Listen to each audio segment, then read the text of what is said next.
Well, hi Webelos. We're going to spend a few minutes today talking about the required adventure, stronger, faster, higher. The outdoors is a great place to get exercise, and that's what this adventure is all about, exercise. Getting us physically fit, because that's an important part of what we do in scouting as well. So we're going to start by taking you to visit with our friends from the Crossroads of America Council, and they're going to talk to us about doing warm-up exercises, stretchings, those types of things to help us get ready to exercise. So let's go join our friends at Crossroads of America.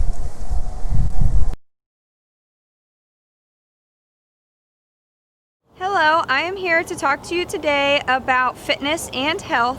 So some of the things that we will start off with is a warm-up and a cool-down. You always want to do this with every exercise that you plan, whether it's aerobic, anaerobic, you're swimming, or anything that you plan to be doing.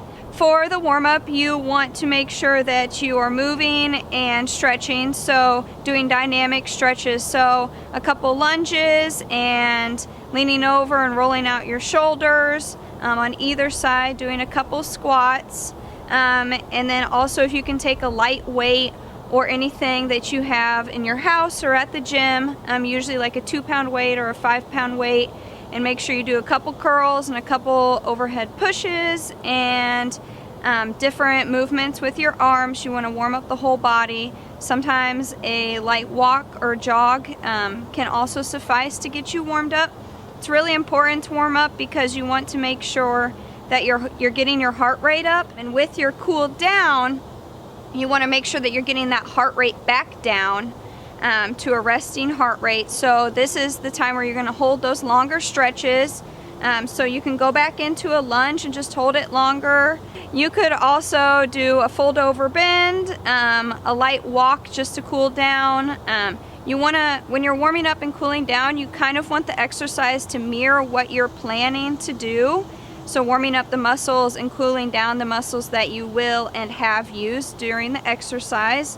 The same with so if we work it back into our arms, you want to make sure that you're stretching out your arms and the muscles that you use. Make sure that you're stretching out your neck and your back and your ankles and wrists and any joints that you have, making sure that those are ready for the rest of your day after your exercise. Today I am here to walk you through and demonstrate a couple activities.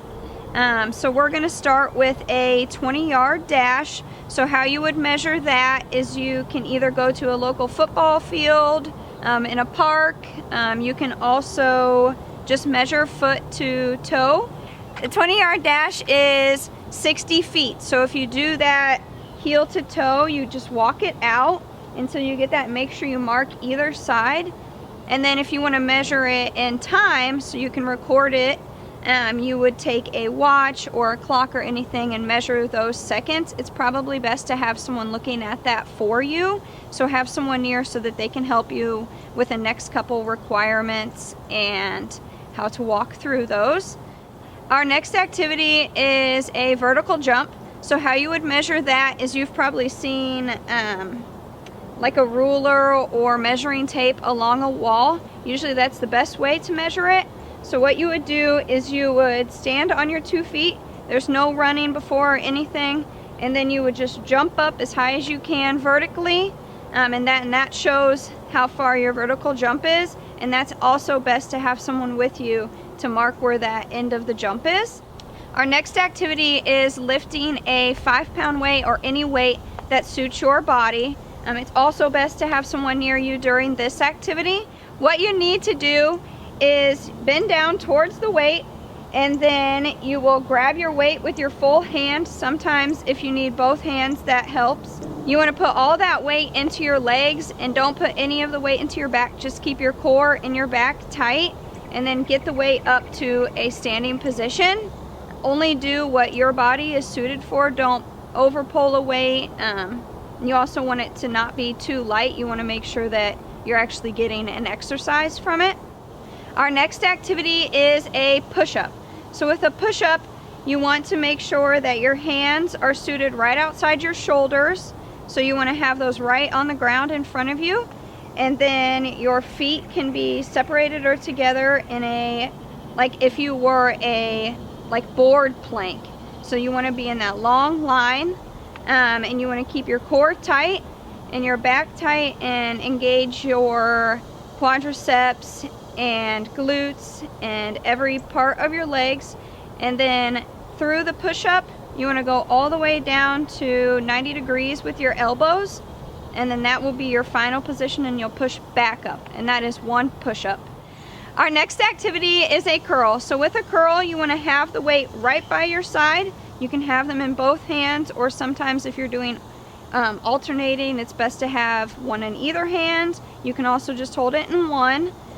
So what you want to do is you want to bring the weight forward, and then you want to lift it up, making sure that your elbow is glued into your rib cage and oblique muscles to hold that into place. You don't want to swing it around or just use momentum. You want to make sure that you are getting a full exercise from this movement. Our next activity is jump rope. So for a jump rope, you want to start with the rope right behind your heels and hold it in both of your hands. And then when you will have the rope come all the way around your body, and when it hits the ground in front of your feet, you will jump over it. And that is one jump rope. Also, for measuring that, it might be best to do how many you can do within 30 seconds or within a minute, and time yourself that way. That wraps up our exercises and activities. So make sure that you try this at home with a trusted adult or friend, so you have someone to help you measure those. And good luck. We are going to talk about how to plan an exercise regimen for you throughout the week. So you want to incorporate a workout and a cool down, a little bit of cardio, a little bit of weight training, and a little bit of stretching into each activity or each exercise plan that you have for each day. The best way to start is to start with a notebook and pen and paper, or you can use an app, a notes app, or if you have a computer, anything that you can to track that and write that down so that you can record what you've been doing and you can record your progress. So in each exercise throughout the day, you want to make sure that your warm-up goes with the exercise that you have planned for the day, and you want to make sure that you're staying to either one part of the body, or if you're doing a full body, you want to make sure that that is aligned. So you want to do a little bit of research, write down what your plan is, and then go execute your plan. So moving forward, you want to make sure that you are planning out 3 days per week and tracking your progress so that you know at the end of the 30 days how far you have come along, and good luck.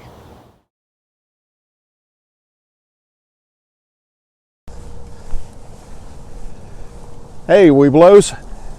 Pretty good advice there from our friends at Crossroads of America Council. So now there's a few other things that we need to think about as we look at this adventure, faster, stronger, higher. And one of those, of course, is for you to think about trying a new sport of some kind.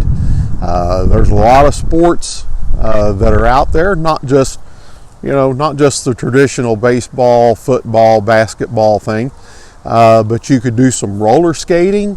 You could play some badminton in the yard with the family or your friends.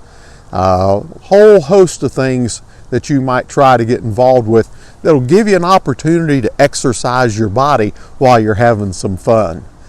Another thing that we need to look at to finish out this requirement is to think about creating an obstacle course or some type of agility course where you can, climb or jump a fence, jump some rope, maybe create some other obstacles that you can negotiate, that you can try to cover. Those would be a great thing to do, and it would be a great project for your den to take on, to create a course, and then you could time each of the scouts in your Webelos den to see how fast you can actually complete the course. And remember, it's not important whether you win or lose. It is important that you try to stay physically fit. And with that in mind, one of the last things that you could do as part of this requirement is to help the younger scouts in your pack by maybe sharing that obstacle course with them or helping to lead them in some exercises so that they can be physically fit as well.